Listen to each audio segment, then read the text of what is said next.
Les relations entre les Pays-Bas et la Turquie se sont aggravées samedi après les attaques vives proférées par le président turc Erdogan, qualifiant de fasciste le gouvernement néerlandais, car il a interdit au ministre turc des Affaires étrangères de participer à un meeting de soutien au référendum du président Erdogan, référendum lui accordant de très larges pouvoirs. Ces remarques sont folles, bien sûr, même si je comprends sa colère, c'est disproportionné, a commenté le Premier ministre néerlandais Mark Rutte. Nous allons tout faire pour conserver avec la Turquie d'aussi bonnes relations que possible.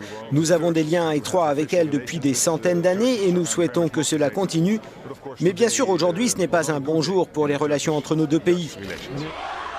Quelques heures plus tôt, intervenant dans un meeting à Istanbul, le président turc Recep Tayyip Erdogan avait tenu des propos très durs à l'égard du gouvernement néerlandais.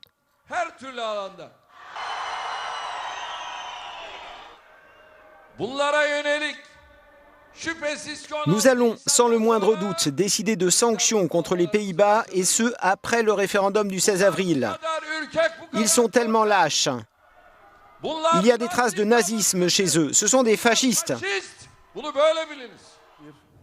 À l'origine de cette crise, donc, la décision du ministre turc des Affaires étrangères de braver l'interdiction qui lui avait été faite de participer à un meeting à Rotterdam.